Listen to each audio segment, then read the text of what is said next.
Today, I'm going to talk about something that was very important for us and probably will be for many of you too, and that's how to make sure your phone works while you are on the Camino.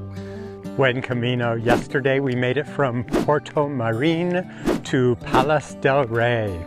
It was a fantastic day, a lot of nice walking, good weather. The trails were really fantastic. They're nice, wide, easy to walk trails. It's a medium hike. It was 24.8 kilometers, took us 32,000 steps, and we did it in 7 hours and 20 minutes. Leaving Portomarín is interesting because there are a lot of options. I think in the end, none of them really matter. They all go up and down the same hills and get you to the same place with about the same distance.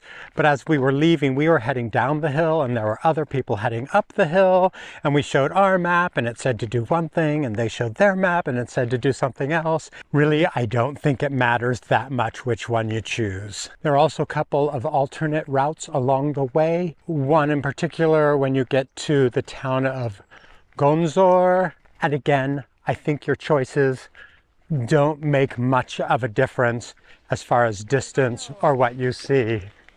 We have not really seen fountains anywhere, so expect if you need to fill up water, you'll have to ask at a cafe. I think one of the best spots if you wanted to stop along this route might be Ligonde. They had a lot of options and they all looked really nice there. Eventually you'll roll into Palas de Rei. It's a medium-sized town. It's pretty nice. They're having some kind of event at the moment which led to a party that lasted all night long, a very loud one, lots of music, lots of revelers, and we could hear it until 6 a.m. this morning. It just never stopped. It was pretty funny. Luckily, we were tired enough to sleep through it. We stayed at a place called Lar do Peregrino. It was 50 euros a night. We had a private room and bath. It was a super neat and clean place and we enjoyed our stay. For food, in the morning, we stopped for some hot chocolates at Hospital da Cruz, at just a little cafe along the way. It's called Bar Taberna do Camino, and we paid 4 euros for 2 hot chocolates. For lunch, we stopped at Bar Triskel, and that was after Naron.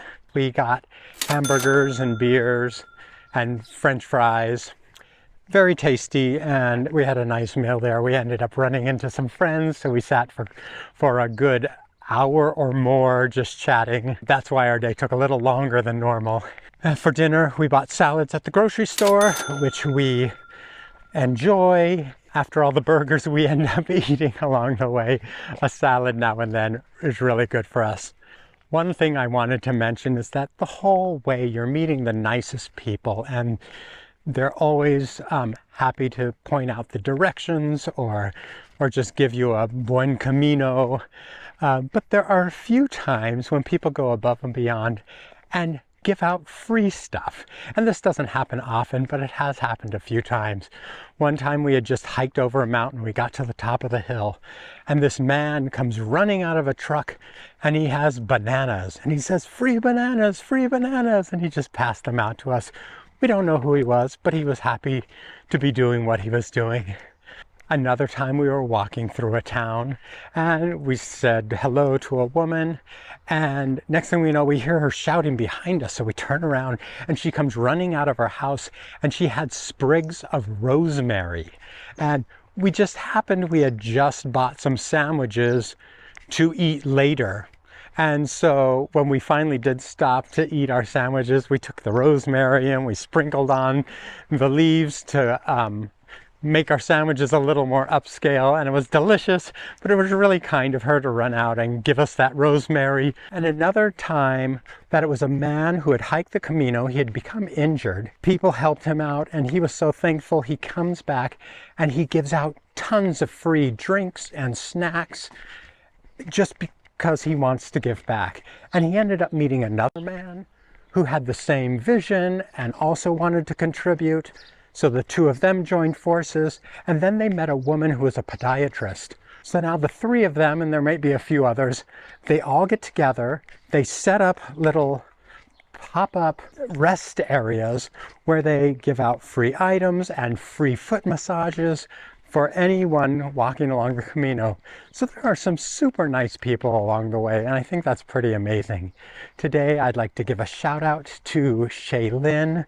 We had been hearing, because we have some other friends we've been running into the whole time, and they had met this woman, Shaylin, and they had talked about her quite a bit, and we had just never met her or come across her. And then yesterday morning, just as we're leaving Portomarín, we run into this woman, and it was Shaylin, and we talked with her for hours as we walked along, and it was really great to meet her. So, Buen Camino to Shaylin. Buen Camino. So today I'm going to talk about something that was very important for us and probably will be for many of you too, and that's how to make sure your phone works while you are on the Camino. Now, this is going to be a little bit different for everybody depending on what your needs are and depending on how your phone is set up. I'm going to tell you about what we did because for us, it was very easy and it just worked. It was inexpensive. It was a great idea. So we got an eSIM for our phone that was data only. This allowed us to do is that we had data the whole time we were walking. We were able to use our apps. I used Camino Ninja, which I've talked about in another video. I used Google Maps. I was able to get on booking.com and book albergues and hotels, for that night as we were walking.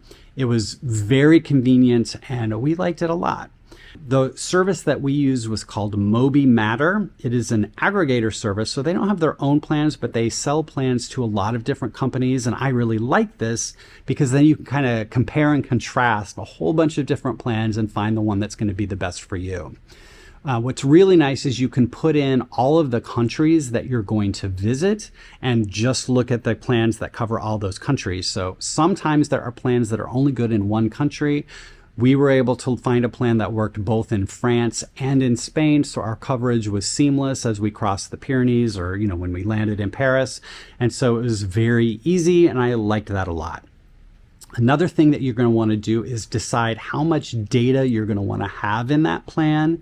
I just needed a couple gigabytes to make sure that, while we were out on the trail, I would have coverage. I did a 3 gigabyte plan that was good for 30 days. It was $6.99. That's US dollars. I renewed it halfway through the Camino since we walked longer than 30 days. And that was perfect. It was very easy. It just worked the whole time and I didn't have to worry about it.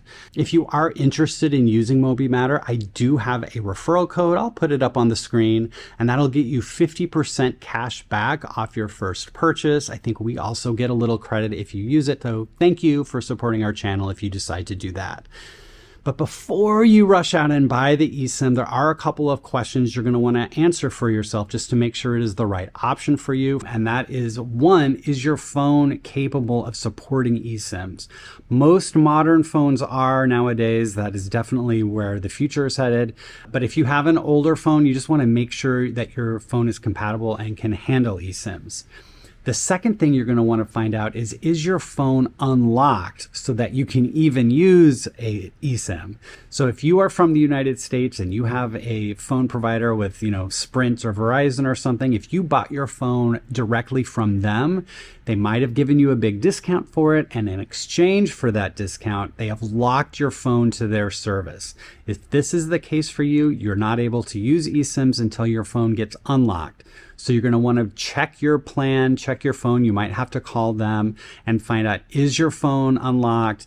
And if it is not, if it is locked to their service, what has to be done to unlock it? Sometimes they will just do it for you, but if you're early on your contract, they might make you buy the contract out. Usually those contracts can be from anywhere to 2 to 3 years. You're just going to want to make sure what that is and see if that makes any sense for you.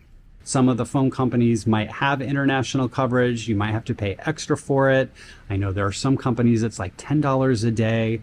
Other companies like Google Fi where it is just included as long as you're not out of the country for too long. Now, once you get over here, you do have two options. You can get an eSIM, which is what we use, or you can get a physical SIM card. Now, there are pros and cons to choosing between an eSIM and a physical SIM card. We did a whole video about that. I will put the link to it up here if you want to learn more about that. But basically, the lines are blurring anymore as eSIMs get much more popular and they are coming with more options.